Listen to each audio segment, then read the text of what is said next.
tenho muita crise de ansiedade, mas o médico diz que não é abstinência, que diz que remédio só tarja preta que dá abstinência, mas eu sinto até um formigamento no rosto, uma sensação de tontura na cabeça. E aí estou me adaptando, né? Cada hora é uma coisa diferente. Faz quanto tempo? Depois de anos que eu até estava bem, mais estabilizada, hoje eu tô tendo crises de ansiedade dormindo, acordando com o corpo doendo, e tem sido dias bem difíceis. Faz quanto tempo que você trocou o medicamento? Olha, começou assim, eu tava com duas medicações, a propiona e a pregabalina, que eu uso para dor crônica, né? Eu tenho hérnia de disco e já tava com sensações da fibromialgia. As dores, assim, já começaram, né? Então, o neurologista me deu a pregabalina. Então, eu usava a pregabalina, paroxetina e a bupropiona. Aí eu fiz um tratamento com a endocrinologista, porque eu estava com pré-diabética e com sobrepeso. Então, comecei a usar a azerbatida para perder peso. Foi aí que voltei a ter a crise de ansiedade. Cada vez que eu aplicava a medicação, eu tinha crises de ansiedade. Não sei identificar ainda o porquê, mas eu acredito que seja a semelhança dos sintomas físicos que a medicação me dava com as crises de ansiedade. Então, era o gatilho e eu voltei a ter essas crises. Eu tomei a medicação por 3 meses e aí eu comecei a perceber que realmente era a medicação ali alguma coisa, né? E a sensação que eu tinha é que a medicação psiquiátrica não estava mais fazendo efeito, porque eu estava tendo as crises ali como se eu estivesse não tomando nada. E mesmo depois de tirar a azerbatida, as coisas continuam, né? Então, assim, vieram outras coisas que continuam. E aí o médico trocou, o primeiro médico trocou. Eu troquei o psiquiatra, porque eu não estava ajustando, ele não estava, né, tipo assim, conseguindo... Pois é, então eu troquei o psiquiatra e trocou a medicação. Então eu passei a usar duloxetina, e na saída da pregabalina, da paroxetina, nossa, eu fiquei muito mal, muito mal. Assim, a cabeça, aquela situação de mexer, parecia que tontura, meu rosto formigava, as crises.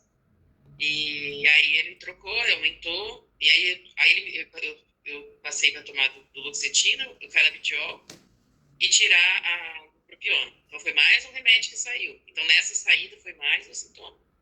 Agora, por último, eu estou tomando fluvoxamina.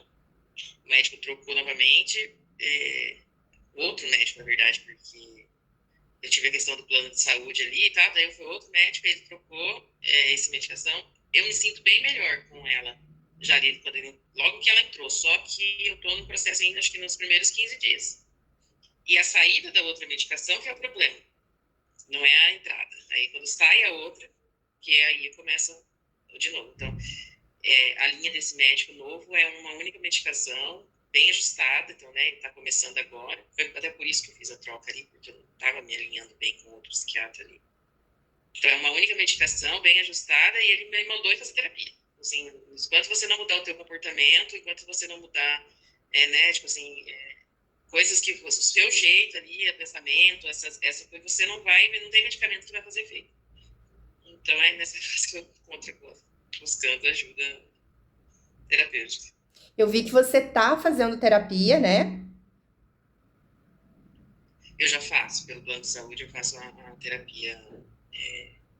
A abordagem dela era psicanálise, e aí agora ela está ela está ampliando para TCC também. Então, eu pedi para ela para a gente caminhar para esse lado, que foi sugestão do médico.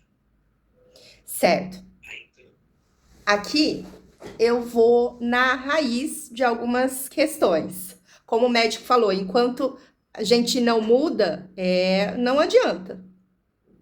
Então é aquilo, eu vou ajudar a pensar o que está por baixo que cria todos esses sintomas.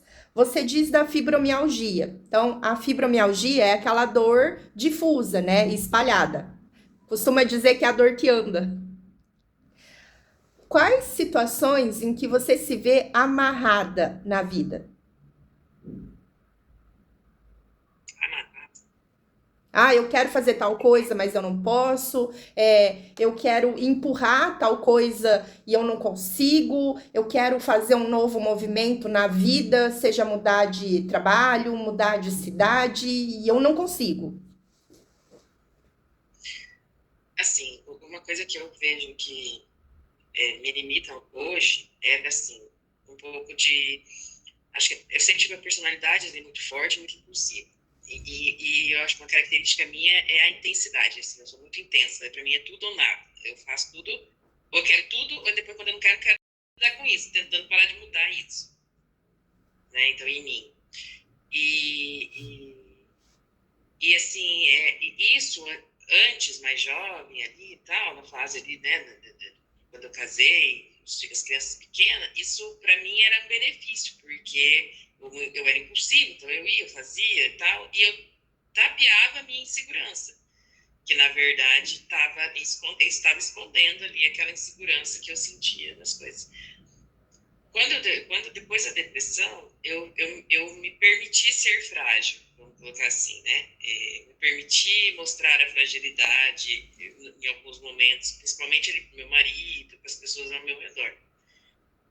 E com isso me veio a questão da insegurança. A insegurança hoje é o que me prende, porque eu me tornei uma pessoa insegura, uma pessoa que não tem mais aquela impulsividade. Eu fui para o outro lado extremo, sabe? Então, assim, hoje eu questiono muito sobre o que eu vou fazer, eu tenho muita dúvida se eu vou acertar ou não, eu tenho medo de errar, tenho muito medo de fazer uma escolha e errar nessa escolha, e eu me tornei uma pessoa muito insegura. Então, acho que hoje o que mais me prende é isso, essa questão de esperar que alguém afirme o que eu vou fazer para eu poder ter certeza, sabe? Eu me tornei assim, me tornei tão insegura ao ponto de ter saudade daquela impulsividade que eu tinha antes.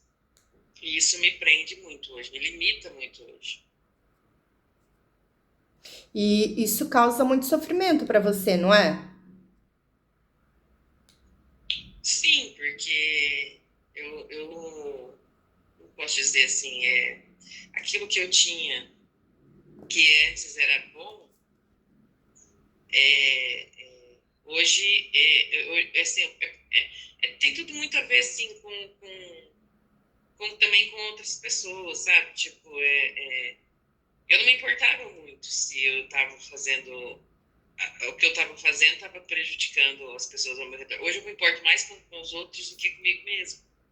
Então, às vezes eu me prejudico muito para não ferir os outros à minha volta. Então, assim, minha vontade, minhas coisas são tudo muito o que gera, assim, né? Muito isso. Assim. E você entende que se você continuar desse jeito, você vai adoecer cada vez mais?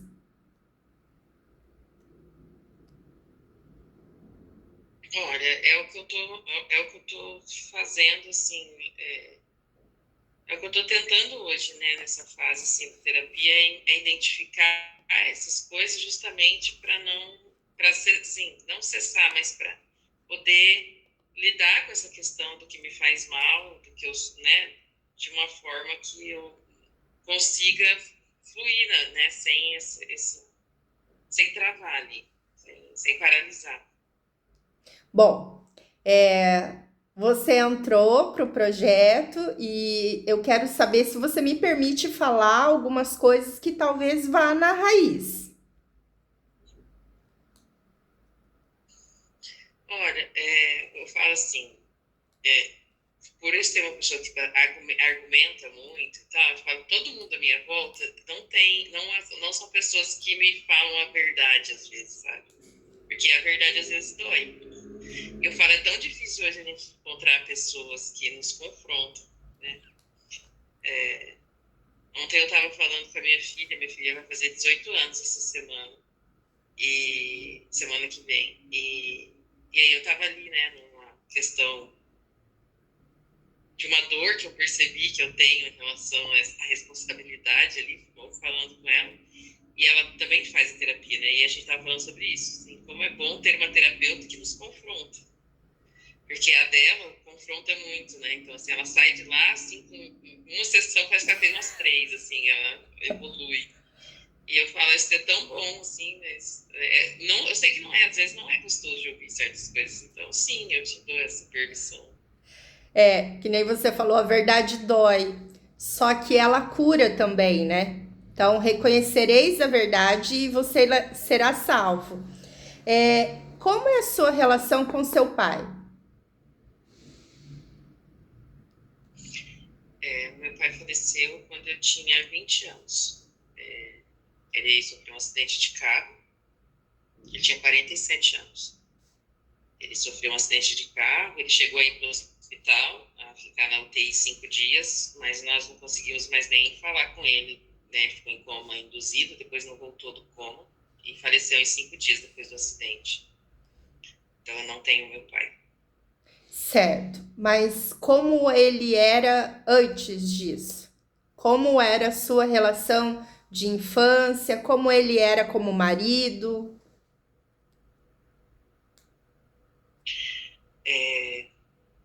Para mim, meu pai, eu falo assim, eu falo isso para minha mãe, às vezes ela critica ele, e eu falo para ela, você precisa lembrar que o seu marido não era meu pai. Eles eram pessoas diferentes, né? E eu consegui fazer essa diferença, essa desassociação, assim, do marido dela e do meu pai. Então, ele era um pai muito presente. Ele era um pai muito presente para nós. Eu tenho mais 3 irmãos. Ele era presente, assim, no sentido de estar perto, de estar conosco nas atividades, né, na brincadeira, na tarefa da escola.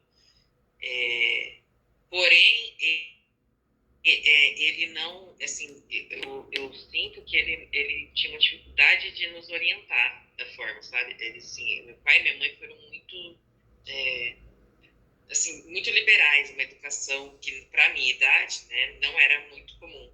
Eu sofri do contrário, do excesso de liberdade, e não da falta, e nem da punição. Eu nunca tive uma correção física dos meus pais, nem do meu pai, nem da minha mãe, não sei o que é um tapa na bunda, porque foi uma opção da minha mãe, né, essa questão da educação, e o meu pai talvez tivesse até vontade de ter um caminho diferente, mas ele não confrontava minha mãe, né? Então, assim, eu tinha afeto da parte dele, ele era muito amoroso, a questão do toque, por exemplo, físico, minha mãe não toca, minha mãe não abraça, não beija, não, é uma coisa assim que eu tive que aprender. Foi bem difícil, mas eu entendi. Eu fui lá na raiz dela e eu entendi o porquê.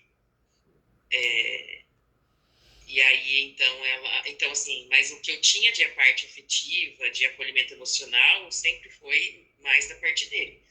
Então, depois de não ter ele, essa parte minha ficou sem ninguém. Então, como se eu não tivesse mais alguém que me acolhesse, eu não tivesse mais alguém que me abraçasse os dias que estivessem difíceis.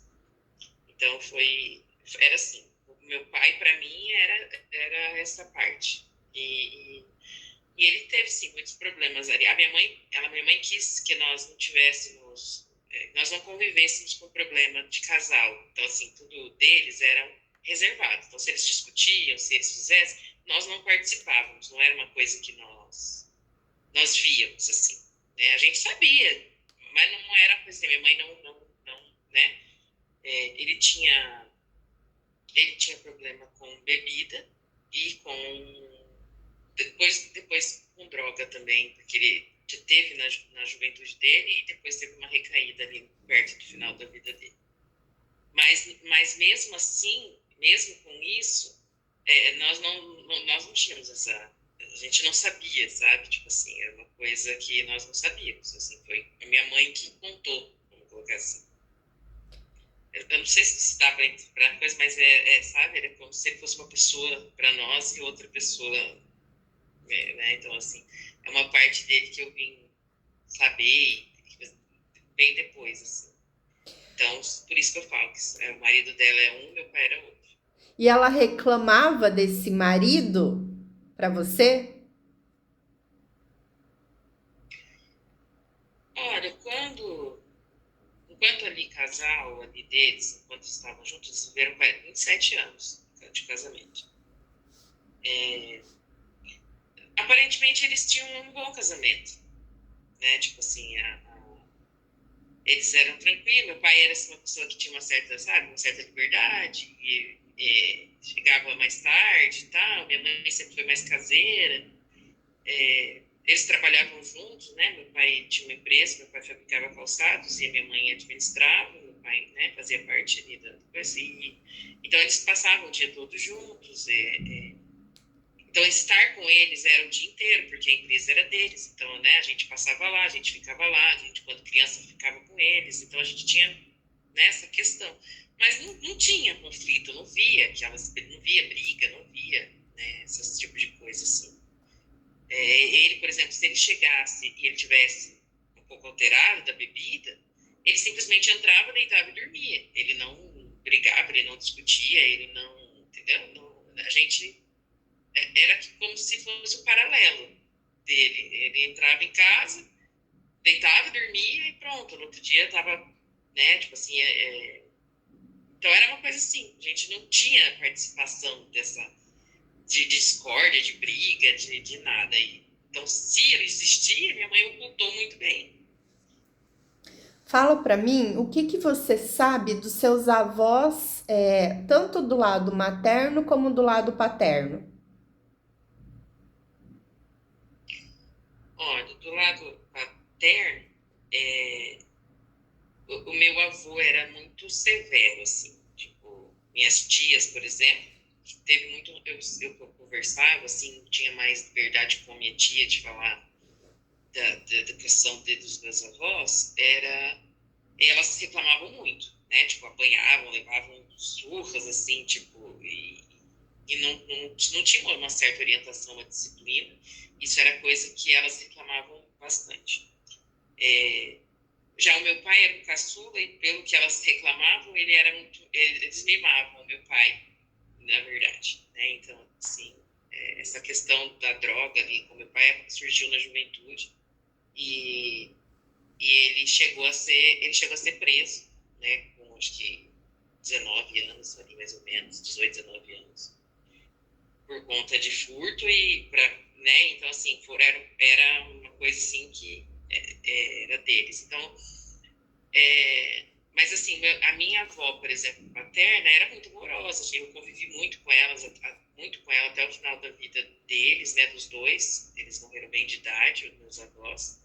Então, eles moravam lá em São Paulo, capital, e eu ia com muita frequência. Eu estava lá no mínimo cada 2 meses.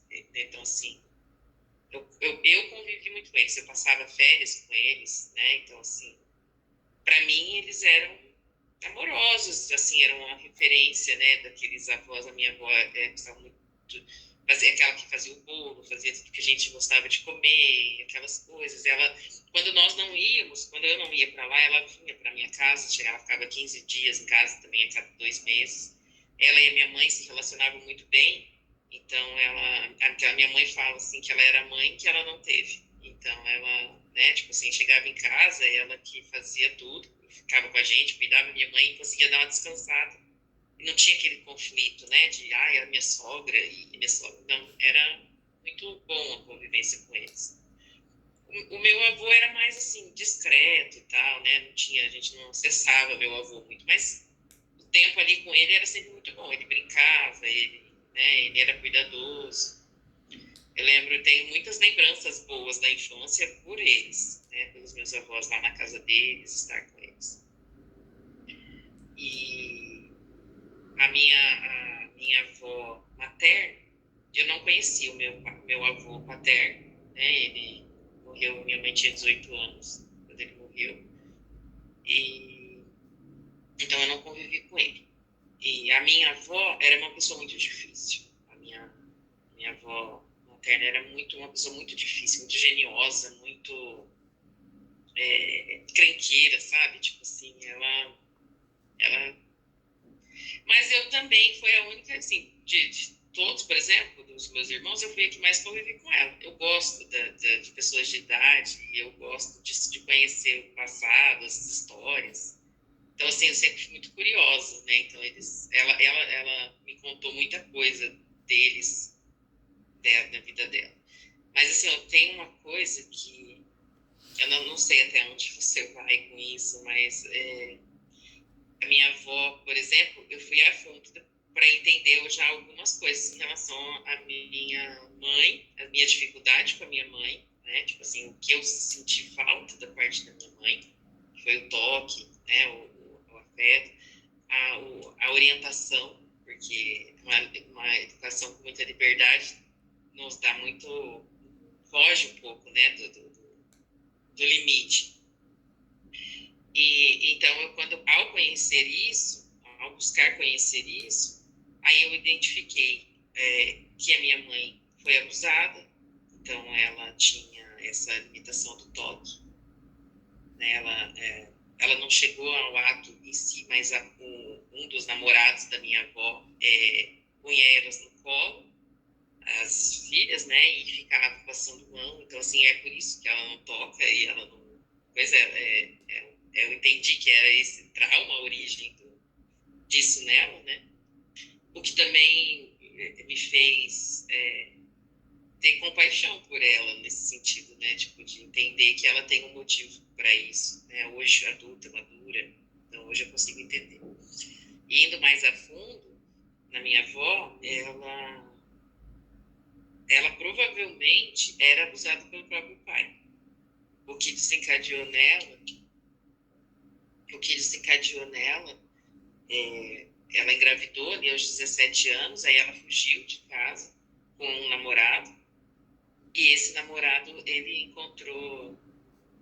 saiu, né, tipo, foi para trabalhar, deixou ela sozinha, foi quando aí ela conheceu o meu avô, né? Meu avô era muito mais velho do que ela quando eles se conheceram.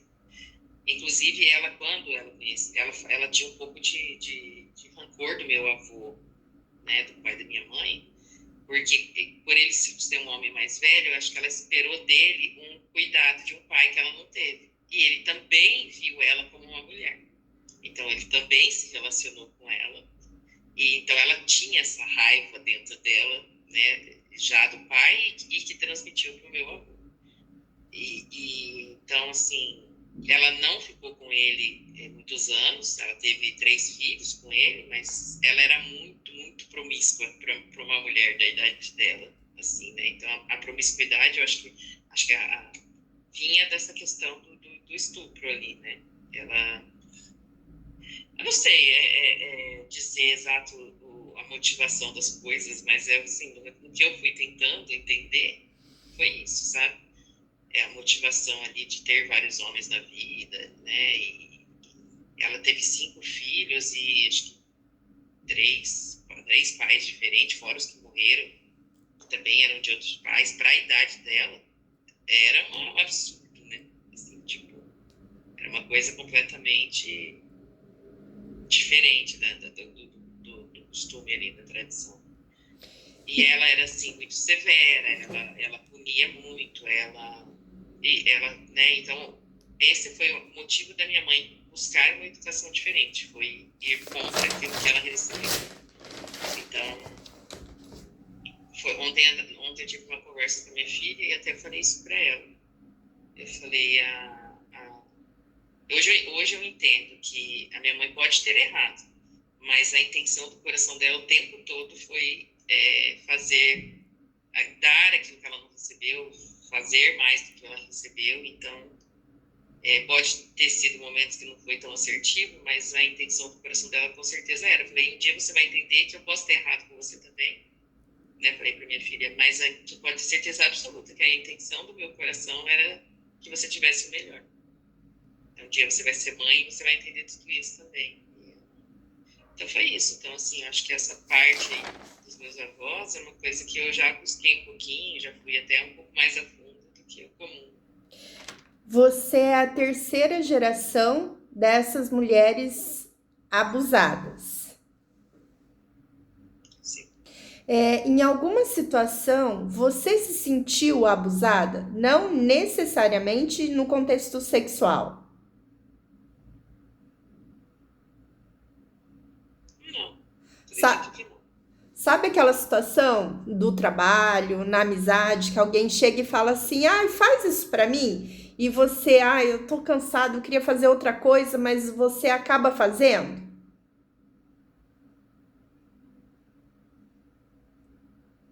Você já se viu fazendo coisas que por você não faria?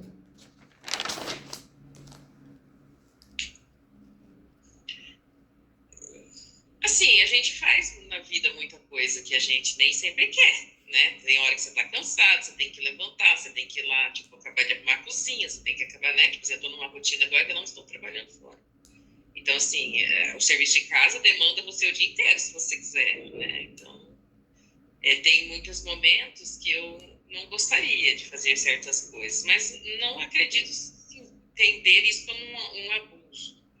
Simplesmente, às vezes, mesmo não vejo, sabe? Assim, não consigo enxergar dessa forma. Quando você falou para mim, hoje eu faço mais para os outros do que para mim. Na minha percepção, Porque assim, eu vejo isso como um abuso, porque você tenta esconder a sua essência, que você disse, antes eu era muito impulsiva, eu não pensava nos outros, e era igual um trator, né? Passava por cima. Aí você puxou totalmente o freio e fala: não, eu tenho que compensar. E que aí a gente vai para um âmbito assim completamente diferente dessa linha. Eu diria que é algo que eu acho que eu estou chegando lá agora. O porquê dessa questão de me preocupar mais com o outro do que comigo. Que é a questão por exemplo, em alguns momentos, em algumas atitudes antigas, eu percebi que eu comecei a ter a percepção do mal que eu fazia para as pessoas, pelo meu comportamento. Né? Então, assim, a franqueza com que eu falava feria meu marido, por exemplo, porque ele é uma pessoa oposta a mim, assim, tipo, uma pessoa que cala, que não, né, tipo assim, não... E eu falo tudo que eu quero, entendeu? Tipo assim, como diz a minha mãe, eu não falo, eu comito palavras. Então, assim, era o oposto. Né, então, assim, aí veio outra questão, tipo, de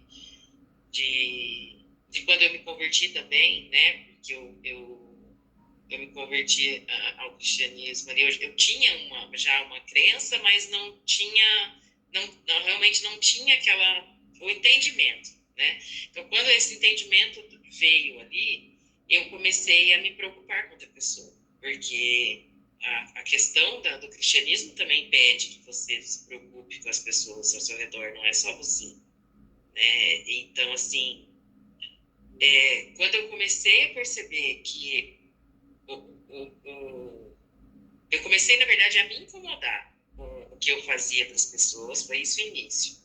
E aí na tentativa, porque de tudo que eu trabalhei ali na terapia, que já foram tipo 6 anos aí de terapia, de tudo que eu entendi ali da origem da depressão, tem tudo muito a ver com a questão comportamental. Foi de quando eu vinha de um comportamento, né, que era agressivo, que era muito voltado para mim mesmo, né, eu era muito egoísta em alguns momentos.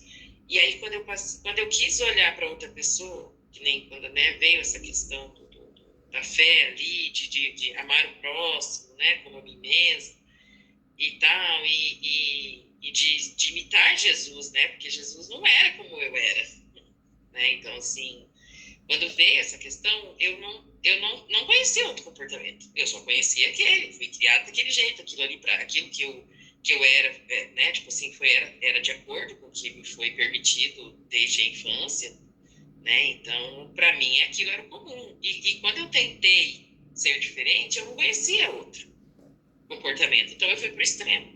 Eu fui para um lugar de depressão, por quê? Porque daí eu parei de falar tudo que eu queria. Eu comecei a aceitar tudo que as pessoas faziam em vez de rebater, né? Então, talvez aí nesse momento tenha assim um abuso que eu deixei que as pessoas abusassem de mim ali, né, nessa questão, porque eu não conhecia outro comportamento. Então, aquilo me fez muito mal. Aquilo ali, não ter uma referência de como ser diferente do que eu era, porque não tinha ninguém para eu, né, tipo assim. Aí eu fui recebendo diversas ferramentas da igreja e tudo por conta dos cursos, né, assim, aí vem a questão de ser intensa, né? Então, fiz todos os cursos que a igreja oferecia na época que eu me converti. Então, assim, foi uma bomba de ensinamentos para eu ser quem eu não era. Vamos colocar assim, né? Então, assim, eu tinha que ser uma mulher mansa, humilde, eu não era. Né? Eu tinha que ser a mulher que edificava o lar. Eu acabava com a minha casa gritando e mandando em tudo, em todo mundo. Entende? Consegue entender que como que aquilo ali, né, era muito oposto para mim. E eu não tinha uma referência né, tipo assim, eu tentava e não conseguia. Aí eu me irritava. Então, eu comecei a ver que o mal que eu fazia para os outros começou a fazer para mim mesmo. Quando eu comecei a tentar e eu não conseguia. Eu tentava de outra coisa e não conseguia. Então, assim, e eu não tentei, tipo assim, ponderar meu temperamento dentro daquilo que é minha característica, né? Tipo assim, eu fui tentar me anular. Eu tentei me anular. Eu tentei ser outra mulher, né? Então, assim, sem maturidade, sem entendimento. E aquilo foi muito doloroso, porque eu tinha que apagar quem eu era. E como é que você se apaga? E aí foi o processo. Foi o processo da dor, foi o processo da depressão, foi onde eu fui no fundo do poço, foi onde eu, né, tipo assim, e foi tudo isso. E desde então, eu fui meio sempre para esse lado, tipo assim, né, de ser essa pessoa diferente, de ter esse comportamento diferente, e nunca de aceitar e de moldar aquilo que usar de forma positiva, o que eu tenho, que eu posso, né, por exemplo, que nem eu falei para minha terapeuta agora, tem muitas coisas de uma pessoa impulsiva que é bom. Eu posso usar o que é bom, né? Então, assim, hoje a minha terapia está voltada para essa busca de identificar as minhas características naturais, de ponderar o que eu preciso ponderar. Então, assim, hoje eu estou voltada para essa questão. Mas isso foi um motivo de muita dor desde o começo, de tudo que eu comecei a sentir em relação à depressão. Que número de filha você é? Sou a terceira. De quantos? Tem 2 meninos. Então, são os 2 meninos mais velhos, eu tenho uma caçula, uma irmã caçula. Então, são 4 filhos e você é a terceira, né? Sou a terceira. Teve alguma perda antes? A minha mãe, antes de mim, ela fez um aborto. Então, você é a quarta gestação. Porque ela teve o meu irmão mais velho, ela engravidou dele, e quando ela teve um resguardo um pouco maior, porque ela teve um problema no nervo, mas na primeira ela engravidou de novo. Então, meus irmãos têm 11 meses de diferença. E aí ela tinha uma situação financeira difícil, morava né, tipo, no fundo lá na casa dos meus avós e tal, e aí ela já não tinha lugar nem para os dois, e ela teve uma terceira gravidez. Então, assim, eu sei disso porque em um momento onde eu estava ali cutucando ela com algumas coisas, né, e ela acabou me contando. Entendeu? Eu te falei, eu fui a fundo de buscar a origem de algumas coisas, então não é algo que ela comentou, assim, foi algo que ela falou comigo, né, e aí ela, foi isso. Então, assim, ela teve ali provavelmente, bem no começo, ela fez algo, não sei exatamente o que, se foi medicamento, o que foi, mas foi um aborto provocado, não foi espontâneo. E aí sim, depois ela engravidou de mim. Eu falo assim, minha mãe, ela não teve nenhuma gravidez desejada. Ela não teve. Ela engravidou do primeiro antes de casar, tanto que ela casou grávida de 6 meses. E então não foi uma gravidez planejada e desejada. O segundo foi um acaso, né? Que ela também foi logo em seguida. Depois teve esse terceiro que ela acabou abortando. De mim, ela estava cuidando da minha avó. Minha avó teve um problema na vesícula, estourou a vesícula, ela ficou muito, muito grave e a minha mãe foi para lá cuidar dela. E nesse período ela esqueceu os anticoncepcionais e quando ela retornou ela engravidou de mim. Também uma gestação que ela não queria, inclusive a minha avó só falou assim para ela, né, não faz nada, falou para ela, né? Minha mãe fala assim, não faz nada que eu vou te ajudar. Eu vou dar todo o enxoval, eu vou dar tudo, né? Então foi aí que eu nasci. E depois a minha irmã ela ia fazer a laqueadura, porque ela ia fazer a laqueadura e o médico adoeceu no período que ela ia fazer a laqueadura. E aí então ela já estava sem a medicação e ela engravidou da minha irmã. Então não foi nenhuma gravidez desejada. Mas para Deus foram todas planejadas. Sim, hoje eu entendo isso, né? No Salmo que fala, né, que Deus forjou no pés desses nossos ossos ali e tudo. Eu entendi tudo isso, porque ela sempre ecoou muito, assim, é uma brincadeira que ela fazia, que ecoou em mim, que era de que ela pegou a gente na lata de lixo. Essa era uma brincadeira, mas é uma brincadeira que vem da mãe. A palavra de mãe tem muito poder. Eu entendo assim. E aquilo sempre ecoou de que, né, eu não era desejada, eu não era esperada, eu não era, né, tipo assim. Então, quando eu entendi essa questão, né, de Deus já me planejar e tudo, né, eu já veio cura já em relação a isso, mas era uma coisa que doía também. Você vive, às vezes, o conflito entre dois lugares, duas personalidades, duas identidades? Digamos, a mania e a depressão, a calma e a impulsiva, a feliz e a triste? Olha, você fala questão de bipolaridade? Não tô falando de bipolaridade, porque você diz que você é a terceira filha, mas como gestação você é a quarta. Então é como se você ocupasse dois lugares. Então, no processo da terapia, eu tinha muito a fala de que, assim, eu era assim, agora eu sou assim. Porque eu fiz um tempo de comportamental, né? E a comportamental é como se te botasse dentro de uma caixinha. Não, então, você tem que ter um comportamento ali diferente, né? Então, assim, no início da terapia, eu fiz a comportamental.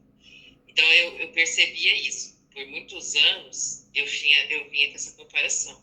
Eu era assim, e chegava a pontuar. Por exemplo, em momentos onde eu percebia que eu tinha conseguido, assim, um bom desempenho, eu às vezes levava pro meu marido e falava, olha, nossa, eu fiz assim, tipo assim, né, por exemplo, vou colocar assim, o autoritarismo com os meus filhos, porque eu fui pro extremo com eles, eu tirei todo o excesso da liberdade que a minha mãe me deu, eu passei a ser uma mãe autoritária, sem entendimento ali no início. Então, quando eu às vezes conseguia, que eu conseguia tipo, ter um comportamento de uma mãe mais flexível, de ter deixado eles, né, ter um poder de escolha e tal, eu chegava pro meu marido e eu falava, olha, eu fiz isso. Aí eu pontuava, eu falei assim, lembra, eu ia me comportar desse jeito, mas eu consegui fazer isso aqui. Então, assim, ali a terapia me levou muito a essa comparação. Eu era assim, agora eu tô assim. Aí eu entendi, com o passar dos anos, que esse comportamento de comparação me deixava presa lá ainda. Porque não era automático. Era um esforço tudo que eu fazia. Então, assim, ser uma mãe mais flexível e tal, não era natural. Era um esforço, eu tinha que... E aí eu falei, não, eu vou trabalhar nisso. Vou deixar essa Pamela lá atrás, que abandona, que manda em tudo, e eu vou ser... E eu acho que eu tenho caminhado para isso. Assim. A comparação hoje, intencionalmente, tem sido menor. Mas é intencional. Se eu deixar, eu fico. Eu era assim, eu sou assim. Eu era assim, eu sou assim. Ó, você é a quarta gestação. Então, assim, o útero é como se fosse um contador. Cada filho vem com uma força, com uma essência. Então, os filhos, um 4, 7 e 10 tem uma essência masculina. Então, é aquele que vem desbravar. A gente vê muito essa questão da dupla energia, feminina e masculina, no momento da concepção.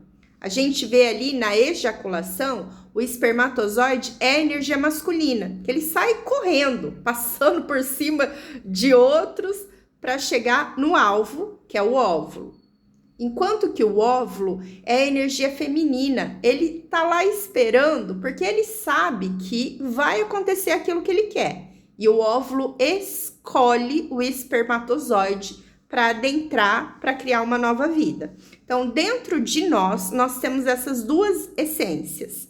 Feminina, que é a que sabe esperar, que sabe conversar, que sabe multiplicar. É aquela que aconchega, que cuida, que protege. A energia masculina é aquela da ação. Eu vou para fora, eu vou fazer, eu vou acontecer, é da ousadia. Você, como quarta gestação, você tem como base mais a energia masculina. Então, assim, é aquela coisa que se deixar, você fala sem pensar, você faz, você enfrenta.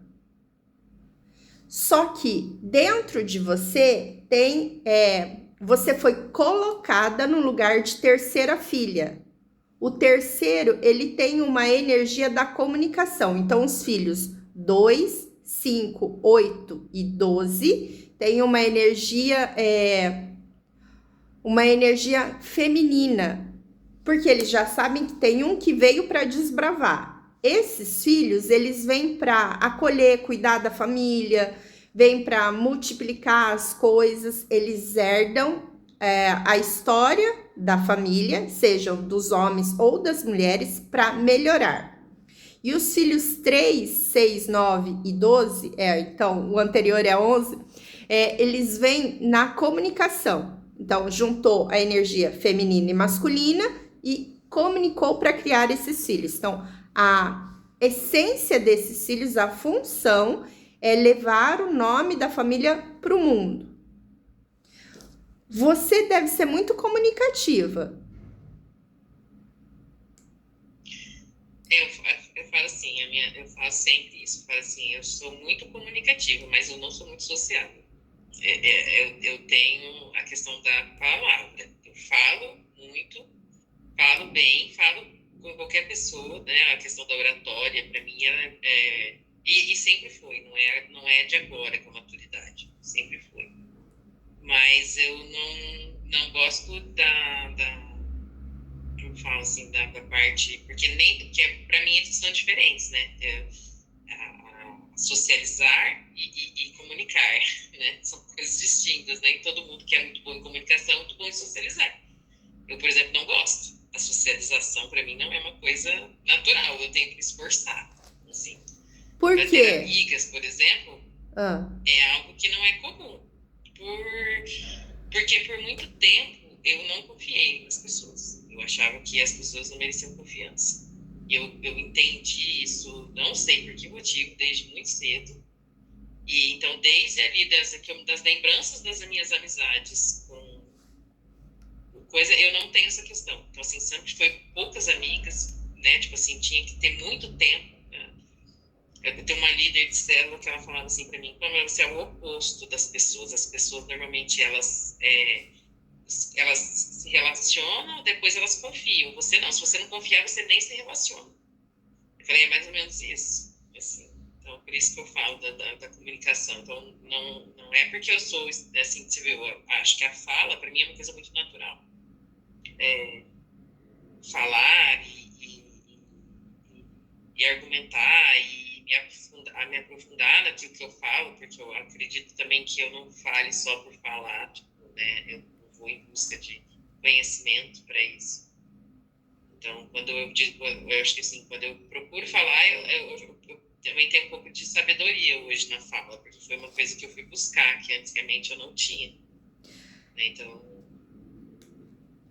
essa questão de você não gosta de socializar, Pode ter relação com também a morte que veio antes de você, porque você veio depois de um bebê que morreu dentro do útero.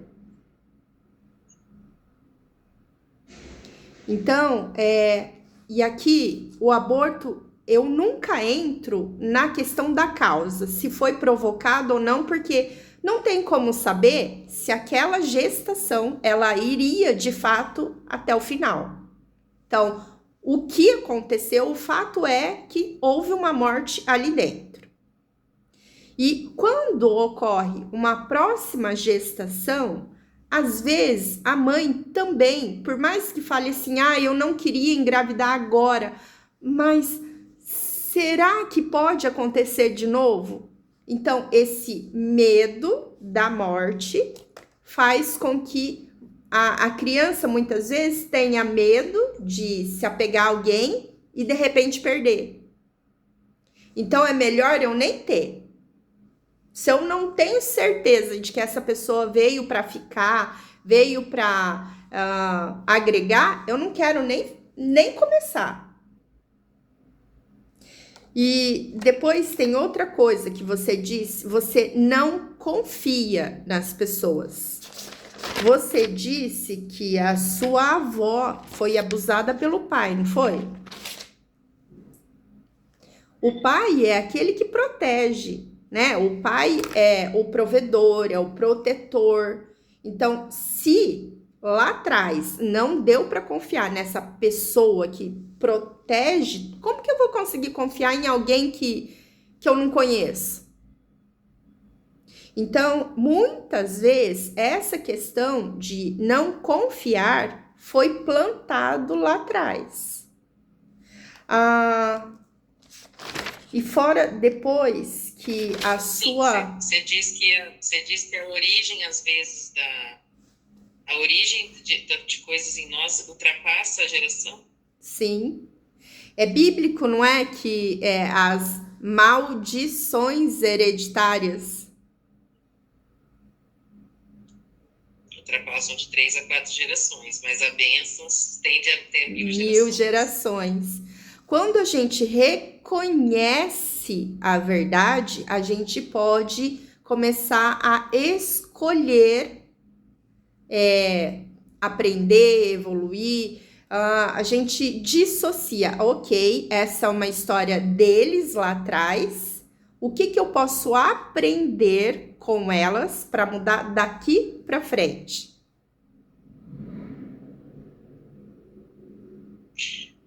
Entendi. É porque, assim, eu já fui tão assim, a fundo a busca de entender as questões das maldições hereditárias, e para que eu entendi essa questão da minha avó, ela vem, se eu avaliar as outras filhas dela, né, o comportamento dos filhos também, e a questão, ele se estendeu como uma promiscuidade. Então, assim, toda a família tem essa questão da promiscuidade. Então, de ter se relacionado com várias pessoas, de ter vários casamentos, de ter várias, né, questões. E eu falo assim, até em mim, por exemplo, chegou. Só que eu entendi que era um erro e eu tento ter quebrado. Então, quando eu falo, por exemplo, de que eu quebrei, não significa que não vai acontecer mais daqui para frente. Que os meus filhos, eles continuam, talvez, suscetíveis a isso, porém, eles têm hoje entendimento e oportunidade de escolha, porque eles têm livre-arbítrio. Então, assim, são eles que vão, não sou eu que determino se eles vão estender ou não. Mas hoje eles têm entendimento. Então, por exemplo, a minha filha hoje sabe que isso existe, eu já disse isso para ela. Eu já disse que talvez seja uma área na vida dela que ela vá vigiar, porque tem uma tendência, mas ela tem o poder de escolha. Ela tem entendimento e poder de escolha a partir daqui. E que quando passar das gerações, isso cada vez vai se anular menos, vai se aparecer menos. Não sei se é isso que se é isso que eu entendo. Eu sempre vou levar para a questão da terapia, de poder, do conhecimento, né? A palavra maldição, quando a gente separa ela e entende o que de fato ela quer dizer, maldição tem relação com segredos de família. Então, mal, assim, é aquilo que eu não falei, que eu não disse, porque é mal dito, mal expressado, calado. Então, toda situação, vamos pensar que a sua avó, imagina uma criança que ela é abusada. Muitas vezes, ela não consegue entender que aquilo é uma questão, que aquilo não é amor. Só que daí, às vezes, assim, em algum momento, ela não conseguiu dissociar muito bem no contexto de imoralidade, mas ela estava buscando um amor, né? Ser acolhida, ser protegida. Quando ela não foi a primeira vez, o corpo e a mente ainda busca aquilo. E vai buscar em outros homens, outros colos. E de fato, assim, ela vai buscar o amor de um pai. Só que os homens a veem como mulher, como você mesmo falou, né? Então, no fim, essa promiscuidade, na verdade, é uma ferida da infância. É aquela menina que a única coisa que ela queria é ser acolhida por um pai. E essa ferida, como ela não conhecia, ela não reconhece essa ferida, né? Ela guarda, calou, o mal dito, o mal expressado, ele se repete, ele se imprime nas células e passa. Então, toda aquela forma de ser acolhida, quando a pessoa ela não se sente amada, acolhida, ela vai buscar em outros colos. E você mesmo fala que você foi amada como filha. Você se sentiu protegida, acolhida. Por mais que não existisse regras em casa muito bem estabelecidas, você foi acolhida. E de alguma forma isso te deu força para começar a quebrar isso. Então, todas as experiências que a gente vive, mas as que a gente recebe, não vem como um castigo, vem como uma ferramenta. Olha, você vem com o propósito de fazer isso, mas eu te dou isso de ferramentas. Agora é com você. E a gente vai, através dos desafios, a gente vai limpando cada vez mais essas feridas. A ferida, né, um trauma, eu sempre falo, imagina que assim, eu tô na natureza e eu me cortei. Então, aquele corte entra sujeiras que às vezes a gente não vê. Então, a gente vai limpar por cima e muitas vezes a pele vai fechar. Então, esse trauma, se eu toco e não entrou nada, ele vai cicatrizar, eu vou pegar depois, não vai doer. Agora, se aquele trauma entrou sujeira e não limpei, toda vez que eu toco, vai doer. Por quê? Porque aquela sujeira que entrou pode estar me corroendo por dentro. Então, a gente vai vivendo a vida e vai encontrando pessoas que toquem a nossa ferida. Não porque a gente merece sofrer, mas porque se a gente não limpar, a gente morre. E o que eu não resolvi, eu vou passar para minha descendência. Então, essa situação, cada vez que a gente se depara com uma situação que incomoda, em vez de dizer que o problema é o outro que me incomodou, o outro foi só instrumento para que eu lembrasse que tem algo que eu preciso resolver. Só que a maioria das pessoas vivem tão no piloto automático que elas não se dão conta de que isso é uma bênção. E daí, cada vez, elas vão tentar se anestesiar mais para não sofrer, sendo que o sofrimento é uma forma de limpar aquilo que precisa. Você diz que fevereiro piorou muito. O que aconteceu em janeiro? Ou começo de fevereiro?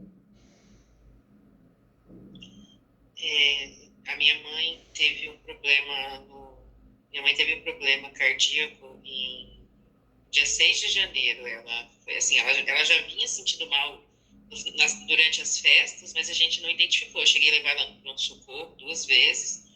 Ela já estava com alguns sintomas, mas as médicas de pronto-socorro não identificaram. Então, quando foi no dia 6 de janeiro, ela reteve líquido no pulmão, né, por conta da insuficiência cardíaca, e teve um quadro bem grave. Então, a gente saiu, eu e a minha irmã, nós fomos para lá, né, tipo, de urgência, larguei meu trabalho aqui, pedi para minha supervisão que eu precisava, falei para ela, não consigo trabalhar, preciso de 2 dias. Então, ela me liberou, eu fui.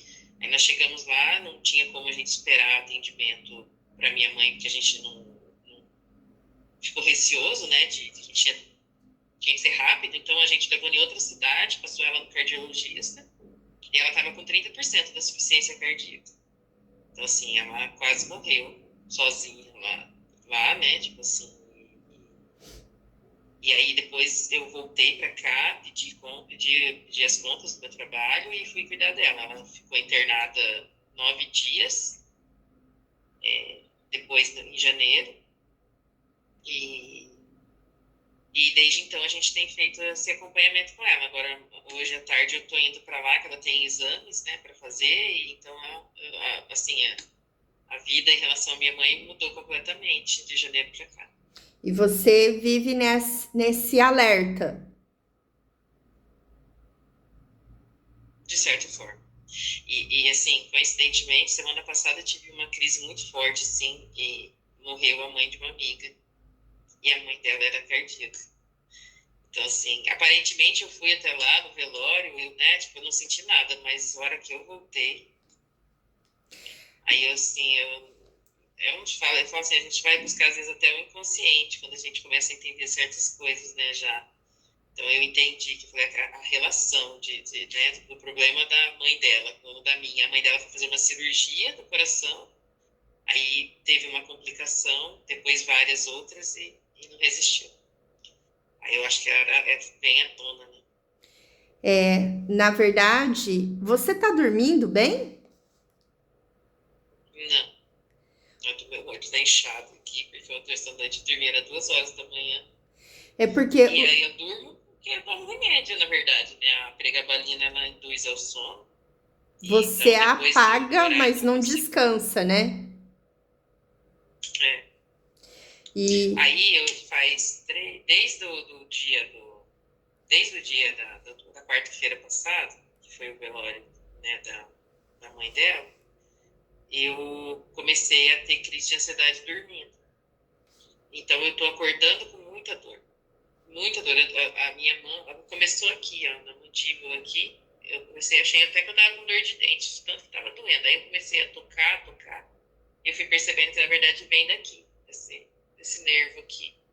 Aí passou, como você falou, né, fibromialgia anda, a dor saiu daqui e tava nessa mão, nas juntas. Quando eu acordo, eu não consigo fechar. Aí, conforme vai indo, ó, já faz algumas horas, aí eu já começo, eu ainda sinto, ó, se eu forçar o nervo, eu sinto bastante dor.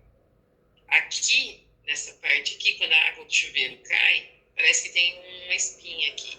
Aí eu até saí do banho esses dias e falei pro meu marido, vê se tem uma espinha aqui. Aí ele falou, não é. Daí eu comecei a apertar, é alguma coisa aqui dentro, no nervo aqui, em cima do osso, que eu sinto dessa dor. Aí eu aumentei, subi a pregabalina para ver se eu consigo lidar com essa dor, mas tá o dia inteiro. Eu acordo assim, parecendo que eu saí da academia, todo enrijecido. E aí, conforme vai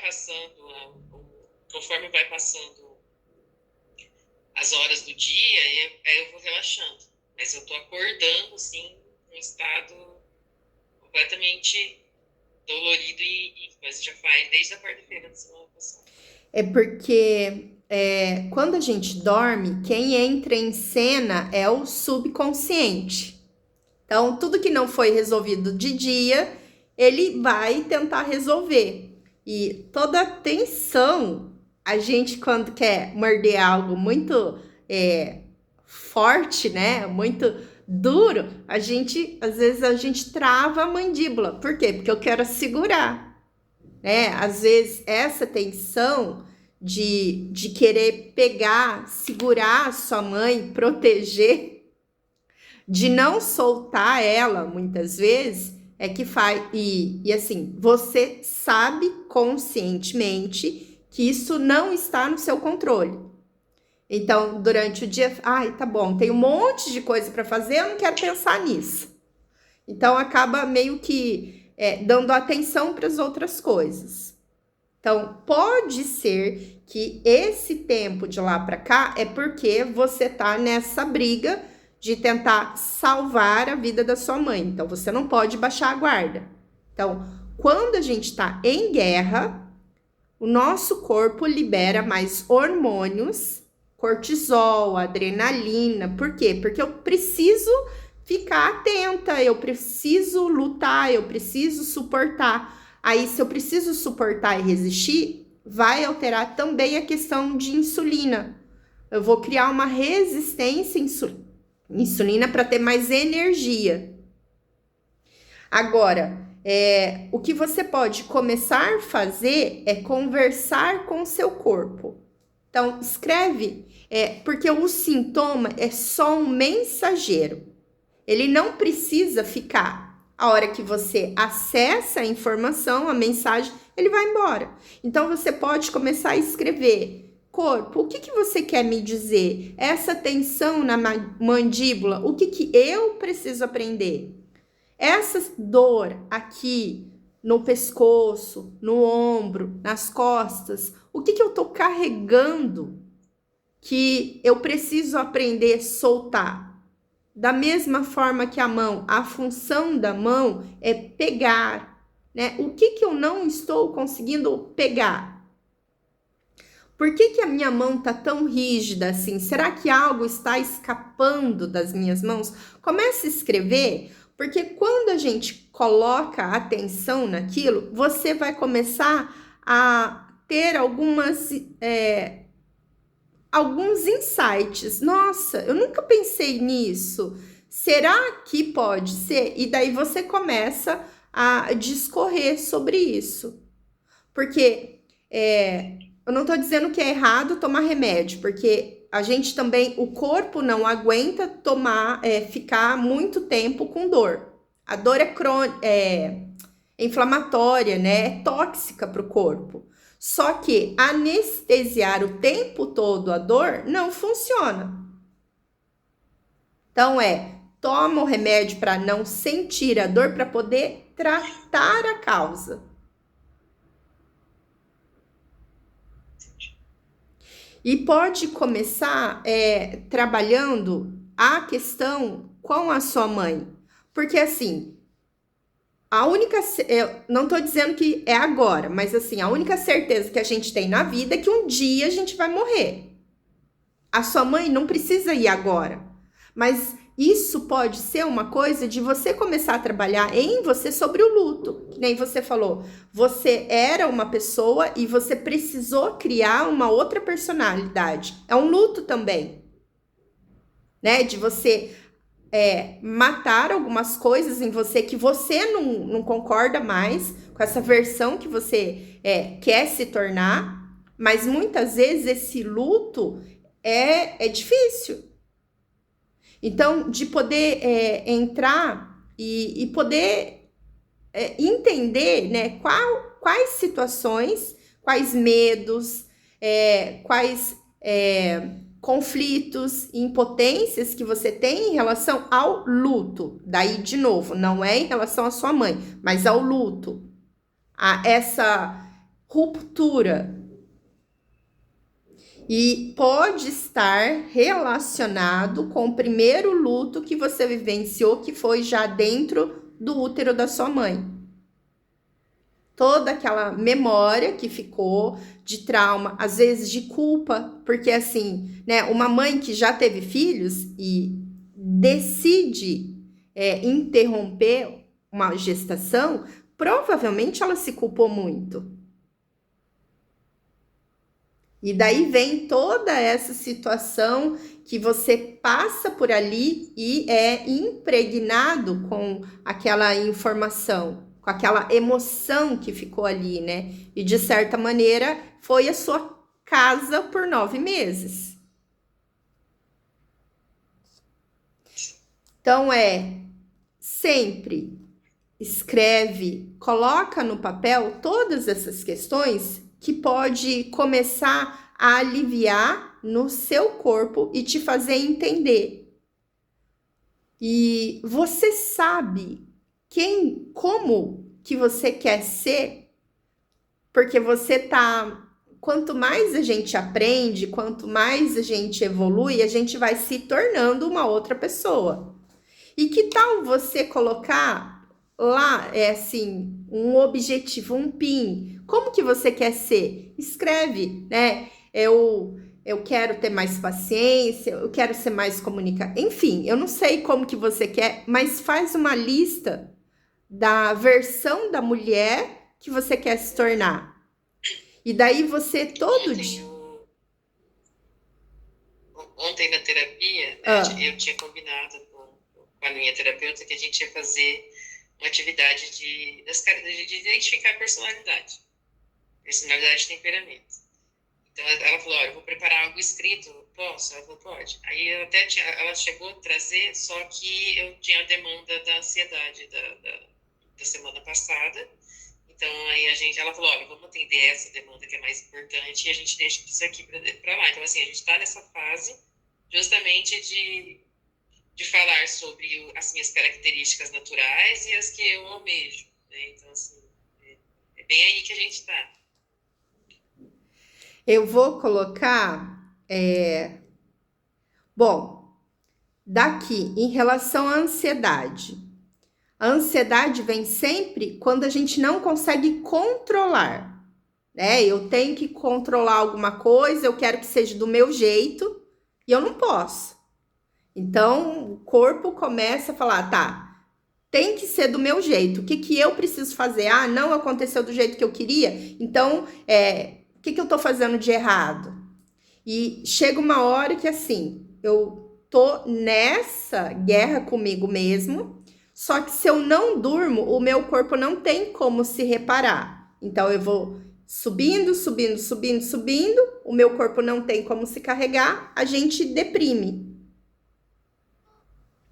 Então, a gente precisa ter esse equilíbrio, assim como o ciclo do batimento cardíaco, né? Ora, eu tô mais ansiosa, mas eu consigo descansar. E isso, assim, a vida vai. Então, de você ter essa conexão com o corpo, né? Poder... Tá, corpo, o que você quer me dizer? O que eu posso... como que eu posso te ajudar? O que eu preciso mudar? E sempre buscando a leveza. Segundo, de você ter essa situação lá na frente. O que você quer viver? Porque, assim, tudo que é matéria, né? O computador, as mesas, cadeira, tudo foi primeiro pensado na cabeça de alguém. Qual é a vida que você quer viver? Escreva, porque daí você começa, você tem um objetivo e você começa a alinhar o seu presente com aquele objetivo. E fica mais fácil de que isso se manifeste.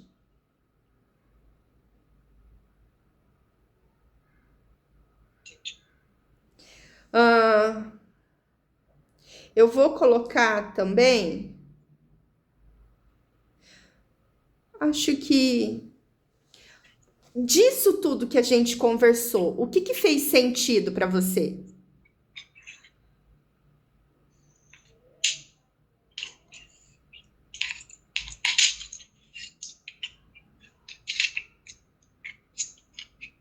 Assim, acho que assim, tudo que eu vinha, acho que tudo que eu vim entendendo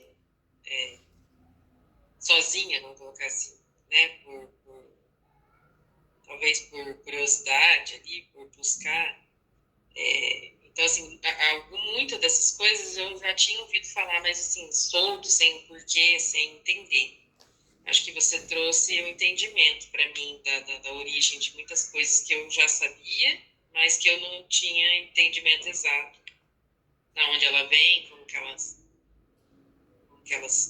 né, são. Assim, então, acho que foi isso. Acho que ela fechou uma coisa que eu sabia, mas não entendia. Bom, aí é uma peça que se encaixa e que permite que outras também comecem a se encaixar logo depois, né? Por exemplo, a dor do corpo agora que você falou. Eu percebi recentemente, nesse processo, que logo que aconteceu isso com a minha mãe, eu fiquei muito ruim ali em seguida, né? No mês de fevereiro foi quando começou. E aí o meu marido, ele tem uma terapeuta que ele já foi algumas vezes, ela é hipnoterapeuta. E aí ele falou, vai nela, né? Vai dar essa chance e tal, né? Aí eu fui. E assim, a questão que surgiu lá veio muito relacionado à dor da minha mãe. Né? A dor que eu sentia sem percepção do que a minha mãe gerou em mim ali por algumas coisas da parte dela.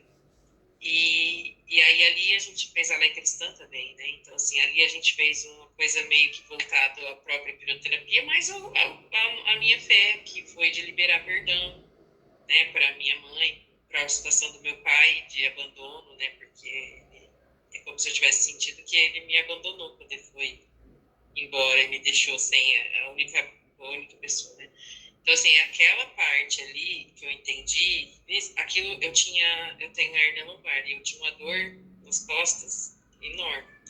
Então, eu comecei a entender essa questão da relação que a gente sente com o corpo ali, mas eu não tinha essa percepção que você está me trazendo. Então, eu percebi que a dor das costas praticamente desapareceu depois que eu liberei esse perdão. Que, assim, eu achava já ter feito, mas lá no oculto, não. Lá no oculto tinha dor. Então, toda vez que algo acessava aquilo lá, a dor nas costas vinha de novo. Mas eu não consegui relacionar com nada das outras terapias que eu entendo. Você viu que eu sou bem curiosa, né, em relação às coisas. Conheço um pouquinho mais a fundo do que talvez as pessoas comuns, assim, pela mim ser intensa demais. Então, aí agora fez todo sentido. A coluna é o nosso pilar. Então, a coluna é que nos mantém eretos. E quem é a coluna de uma casa? Geralmente é o pai. Então, quando uma criança cresce sem regras, porque assim, normalmente é o pai que coloca regras em casa, né? Porque o pai fala para a mãe e a mãe fala para as crianças. Mas então o pilar normalmente é dessa energia masculina. Se de alguma forma você sentiu que ninguém queria ser rígido, colocar limites, regras, é como se esse pilar ele não fosse muito firme. Então isso faz com que a coluna ela vá ou ser muito maleável, então eu vou ser flexível perante a vida, ou eu vou entender que como não me deram, eu vou ter que criar uma rigidez. Qual é o problema? Na vida, a gente vai enfrentar vários desafios. E tem coisas que a gente precisa se submeter. E quando eu não consigo, eu me quebro. A lombar, ela tem relação com situações em que eu tenha que me submeter, Sabe a situação que, assim, japonês tem muito isso de abaixar a cabeça? Então, ali a gente usa, a lombar se dobra, né? O quadril, ele tá flexível. Agora, a cervical são situações que eu tenho que concordar. Então, eu abaixo a minha cabeça. Mas tem coisas que eu sou forçada a baixar, mas eu não quero. Então, eu posso começar a ter uma hérnia cervical ou uma hérnia lombar por situações que eu me vejo, eu quero frear, eu quero puxar para mim e eu não consigo. Então, a coluna é sempre o pilar. Se tá com algum problema, eu tô com dor, não necessariamente uma hérnia, mas é uma desvalorização nessa estrutura que é rígida. Então, às vezes, é casa, família, carreira, que pode ter essas relações. Quando a gente começa a entender, a gente fala, nossa, fez todo sentido. Então, só de fazer sentido, o corpo fala, ah, então já foi, aquilo, você já entendeu? Já mudou? Pronto, tá tudo certo. Às vezes o diagnóstico continua, mas a dor não. Eu fui encaminhada para fazer cirurgia, né, para substituir o disco, 2 discos da lombar. E aí, por uma burocracia do plano de saúde, eles acabou que não liberaram uma parte e tal, né, que era, o médico quis era através do reembolso, um médico auxiliar, e o plano não quis liberar, e nisso daí eu fui procurar um outro médico. E aí esse outro médico falou para mim, não, eu não recomendo a cirurgia para você como primeira coisa. Então eu fiz uma infiltração. Eu entendo como providência divina. Isso, a dor, eu entendo também. A dor irradiava a perna toda, né, ao ponto de já estar adormecendo as minhas pernas aqui. Então o primeiro médico queria a cirurgia, o segundo falou, vamos tentar uma coisa conservadora e depois a gente, né. Então, eu fiz a infiltração. Essa infiltração, ela resolveu a dor que estendia. Então, assim, ele injetou remédio e a dor que saía de lá, que era a raiz, era a coluna, né? O nervo que passa aqui que não é no ciático, era no frontal, na perna aqui. Então, ele resolveu essa dor, mas eu continuei com a dor na coluna. E essa dor na coluna, ela só sumiu depois dessa questão da minha mãe ali e do meu pai, na verdade, que é a hipnoterapia. Bom, eu vou passar para você depois alguns exercícios. Então, a gente traz para consciência, deixa o corpo ir aceitando essa informação e depois eu vou passar um aplicativo que você pode acessar filmes, livros, exercícios ali que vão continuar fazendo sentido para você. E assim, a informação, quando ela faz sentido, ela vira uma chave de dentro para fora. E pode ser que você comece até, daqui a um tempo, poder conversar com o médico para começar a diminuir o medicamento. Mas por hora, a gente deixa isso assentando e tratando aí. Uns 2, 3 dias, você pode ter sonolência e cansaço, é normal, porque é como se o corpo entendesse, bom, já resolvi, então agora eu posso descansar. Se você tiver qualquer reação, você pode mandar ali no WhatsApp para mim, porque daí a gente entra com floral de Bach para tratar as emoções. Mas se não, vida que segue.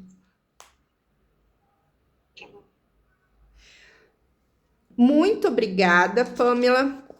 E de 0 a 10, sendo 0 nada e 10 muito bom, o que você achou dessa nossa consulta?